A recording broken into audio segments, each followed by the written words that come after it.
তো hello guys, আমি ইতিমধ্যে রেডি হয়ে গিয়েছি গ্রামের দিকে যাওয়ার জন্য। আর আজকে একটি নতুন ব্লগ করতে যাচ্ছি। আর আমি ইতিমধ্যে ফুল রেডি। আমার গাড়ি আপনারা ওখানে দেখতে পাচ্ছেন। এবং আমরা বাংলাদেশিরা আজকে ঘুরতে যাব চাইনিজ গ্রামের সাইডে এবং আপনাদের গ্রামের ভিউটা দেখাবো। এবং আমি সাথে আপনাদেরকে দেখাবো যে চাইনিজ গ্রাম কতটা সুন্দর এবং চাইনিজ গ্রামের রাস্তাঘাট কতটা সুন্দর, এবং যতটুকু আমি পারি চাইনিজ গ্রাম সম্পর্কে এক্সপ্লেন করার চেষ্টা করব। তো গাইস, দেখা হচ্ছে আপনাদের গ্রামে গিয়ে।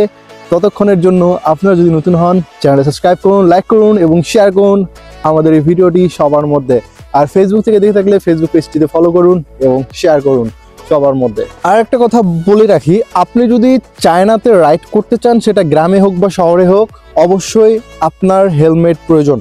আপনি যদি গাড়ি রাইড করেন তাহলে অবশ্যই আপনার হেলমেট প্রয়োজন। কজ চায়নাতে এত বেশি স্পিডে যে গাড়ি চলে, মানে মিনিমাম আপনার 60-র উপরেই চলে। রোডগুলোতেই দেওয়া আছে, আপনি হাইওয়ে যাবেন 60-র উপরে, এবং সর্বনিম্ন যেটা গতিপথ সেটা হচ্ছে 40। সো রোডগুলো এত পরিমাণ ভালো যে আপনি 40-র নিচে গাড়ি চালানোর কোনো মেবি নাই। আমি আমার শহরে দেখি না। সো কেউ 40-র নিচে গাড়ি চালায় এমনটা আমি দেখি না। তো আমাদের ট্যুরটা আজকে ক্যান্সেল হওয়ার কারণে আমরা চলে এসেছি নদীর ধারে। আর নদীর ধার মানেই হচ্ছে কত সুন্দর একটি মনোমুগ্ধকর পরিবেশ, সেটা আপনারা যারা বাংলাদেশে কক্সবাজার ঘুরতে যান তারা অবশ্যই জানেন।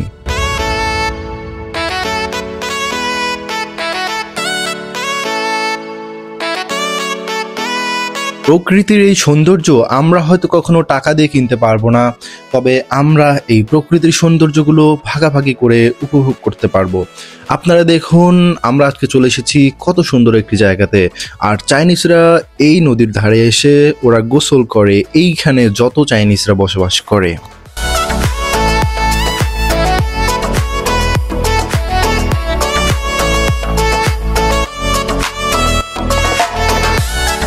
আর বন্ধুরা, আজকে কিন্তু হঠাৎ করেই রোদ পড়েছে। আমি যখন এসেছিলাম এই জায়গাতে আগে, তখন কিন্তু অনেক শীত ছিল, তবু আমরা এই নদীতে গোসল করেছিলাম। আমি এসেছিলাম, আমার বন্ধু জুবাইর এসেছিল, তার সাথে মেডিকেল ক্যাম্পাসের বড় ভাইরা এসেছিল 3 জন। সো বর্তমান ভাই একজন নেই, তিনি হচ্ছেন তানভীর ভাই। তিনি বাংলাদেশে আছেন বর্তমানে, তিনি চলে গেছেন, ওনার মেডিকেল শেষ একবারই।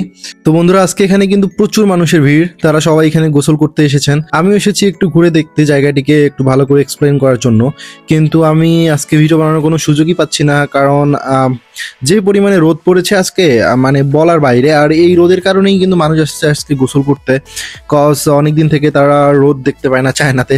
কারণ আমাদের এই জায়গাটিতে কখন বৃষ্টি, মানে আপনি যদি এখানে বসবাস করেন তাহলে কিন্তু ভাই প্রচুর বেড়া। কজ অন্য কোনো জায়গায় হয় কি যে তুষার পরে কিন্তু হচ্ছে বাতাস থাকে না, বা হচ্ছে আপনার বৃষ্টি পড়ে না, কিন্তু আমাদের এই জায়গায় তুষার পড়ে না, কিন্তু বৃষ্টি সবসময় লেগেই থাকে। আপনি যদি সিচুয়ানে থাকেন তাহলে আপনি অবশ্যই বুঝতে পারবেন। আর গাইস, আপনারা এখানকার পানির কালারটা দেখুন যে কত পরিমাণে সবুজ হয়ে আছে। আর এই পানিটা ভাই প্রচুর পরিমাণে কিন্তু পরিষ্কার, এটা অনেক বড় নদী, এদিক দিয়ে কিন্তু জাহাজ চলাচল করে। আপনি যদি দেখেন যে পানিগুলো প্রচুর পরিমাণে স্বচ্ছতার সঙ্গে দেখা যাচ্ছে, আর কালার প্রচুর সুন্দর।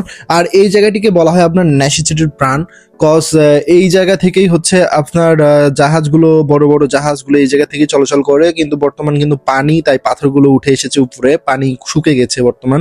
আর যখন এইটা পানি আপনার শুকানো থাকে না, তখন দেখা যাচ্ছে যে পাথরগুলো আপনার বোঝা যায় না, তবে এর উপর দিয়ে স্রোত যায়, তখন একটু জাহাজ চলাচল করতে একটু প্রবলেম হয়।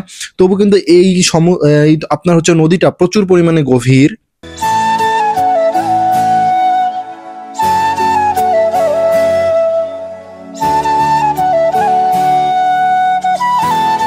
আপনারা অবশ্য দেখতেই পেলেন যে এইখানে মানুষেরা হচ্ছে গোসল করার জন্য এখানে একটা তাঁবু টেঙে রেখেছে, মানে এখানে তারা এসে কাপড় চোপড় শুকায় এবং হচ্ছে এখানেই কাপড়গুলো চেঞ্জ করে। আর এখানে আপনারা অনেক ধরনের ক্যাপল আপনারা এখানে দেখতে পারবেন, একে অপরের সঙ্গে চিপকায় চাপকায় আছে।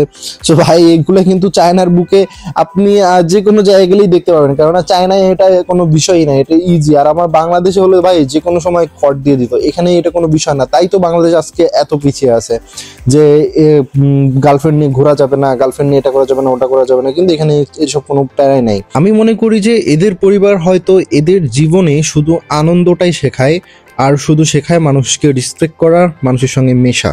তো গাইস, আমরা আজকে এই জায়গা থেকে বিদায় নিচ্ছি, হয়তো বা আবার আসবো, তখন আপনাদেরকে সম্পূর্ণটা ঘুরে দেখানোর চেষ্টা করব। কজ অনেক কিছু আমি আপনাদেরকে ঘুরে দেখাতে পারি নাই, কারণ আজকে প্রচুর পরিমাণে রোদ, আর এই রোদে এখানে থাকাই যাচ্ছে না। বলতে গেলে ভাই, মুখ এবং হাত পা সব কিছু পুড়ে যাচ্ছে, এমন পরিমাণে রোদ আজকে হঠাৎ করে দেখা দিয়েছে। তাছাড়া তো প্রতিদিনই শীত বৃষ্টি এসবের কারণে বাইরে বের হওয়াই যায় না। আজকে বের হয়েছি, তারপরও আবার বের হওয়ার পর আজকে কোনো মানে রিলাইফ পাচ্ছি না, মানে প্রচুর পরিমাণে বিরক্তিকর লাগছে এই রোদের কারণে। তো বন্ধুরা, আমাদের এখানে আজকে ঘোরাঘুরি শেষ, এখন আমরা চলে যাচ্ছি